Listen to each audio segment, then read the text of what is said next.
Bonjour à tous, bienvenue sur la chaîne Alexandre Astronomie. J'espère que vous allez bien, ça va très bien.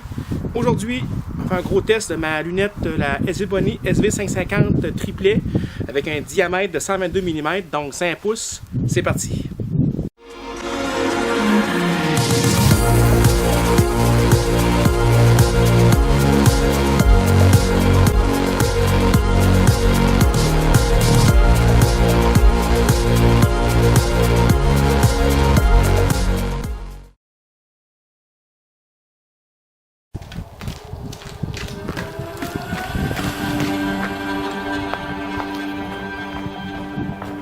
J'ai déjà possédé sa petite sœur, la SV550 triplet de 80 mm, donc même conception que celle-là, assez semblable, sauf le diamètre bien sûr.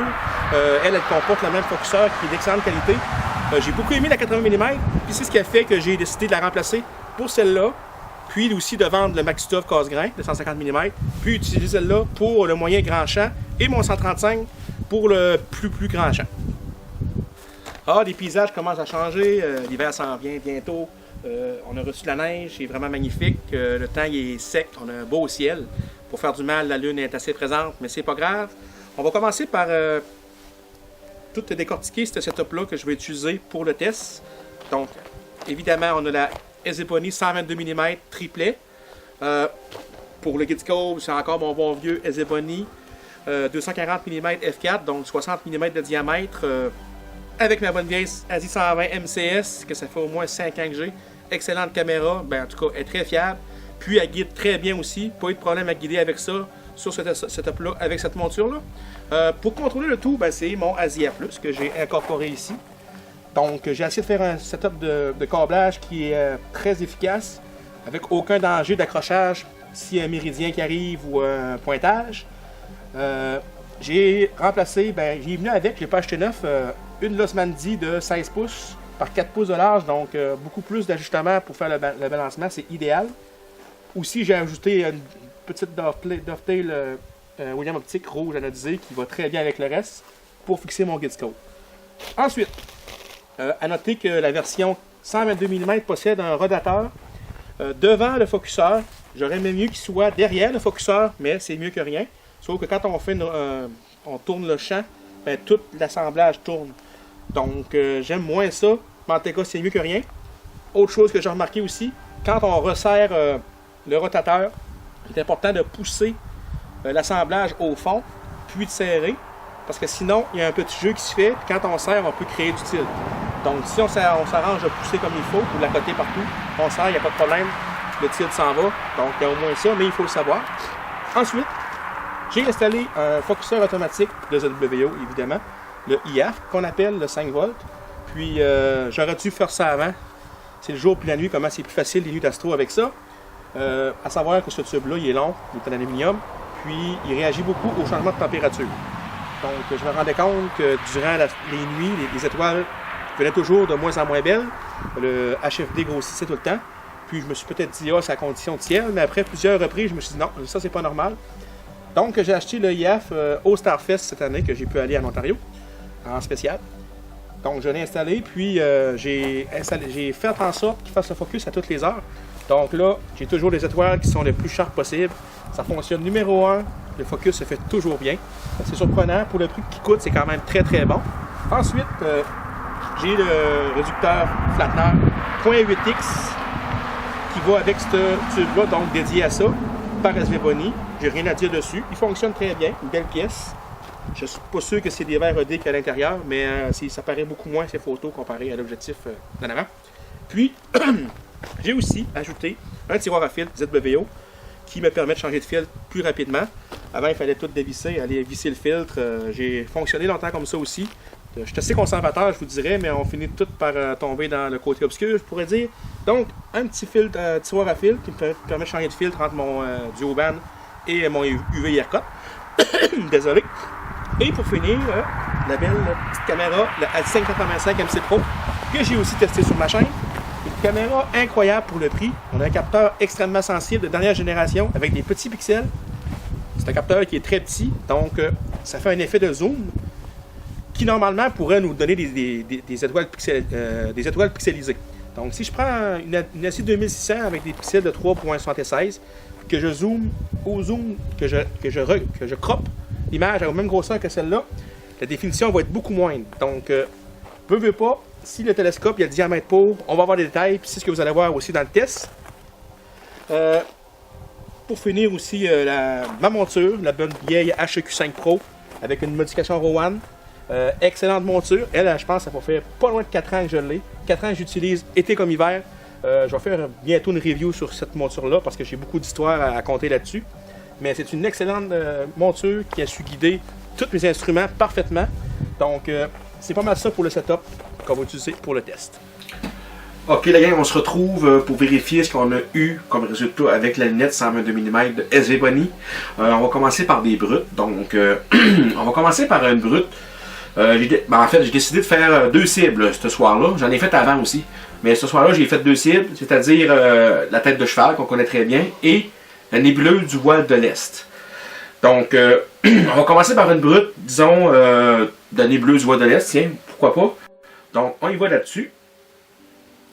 Voici une seule brute. Je vais l'agrandir quand même. Clic, clic, clic. On constate qu'il y a du signal là-dedans.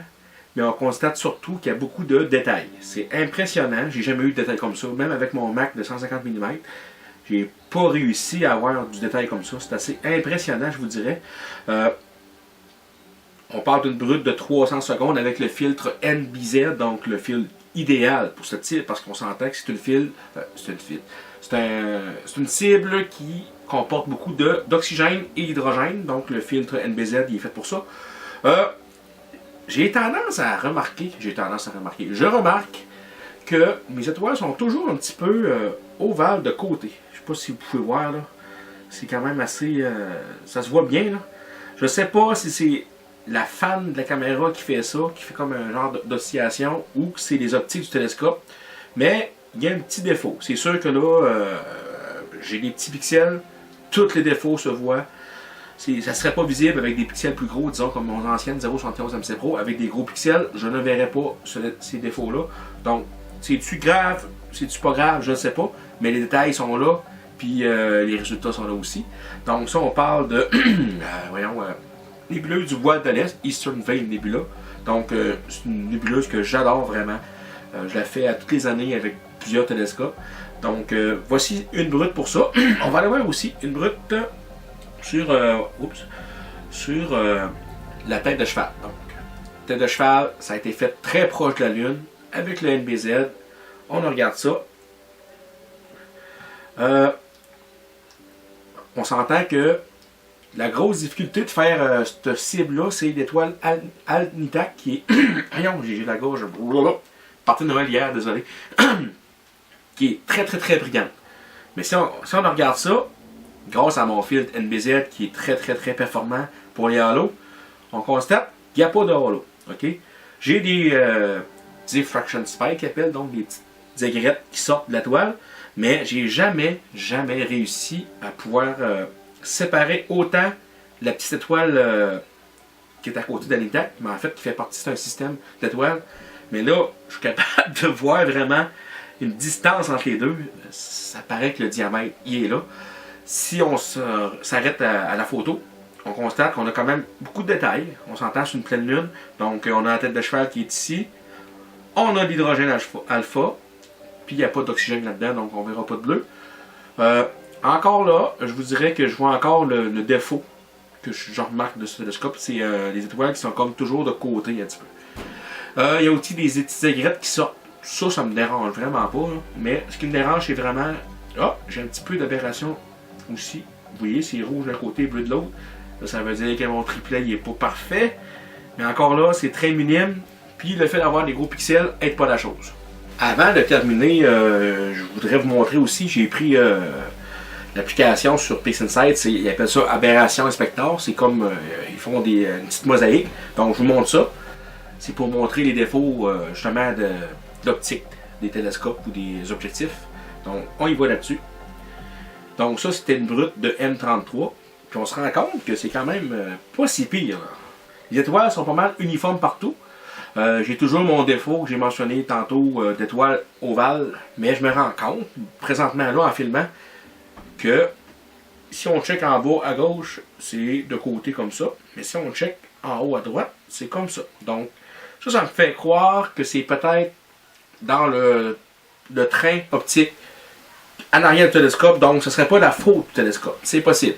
Ça se peut qu'il y ait un peu du jeu, et on s'entend, il y a du stock là-dessus. Il y a la caméra, il y a le rotateur, il y a le flatteneur, réduceur. Donc, je pense que c'est peut-être lié à ça. Mais peu importe, je peux vous dire que vous avez vu, ça fait des belles photos. C'est un bon télescope. Puis, je vous dis merci. Je viens de prendre 900 abonnés.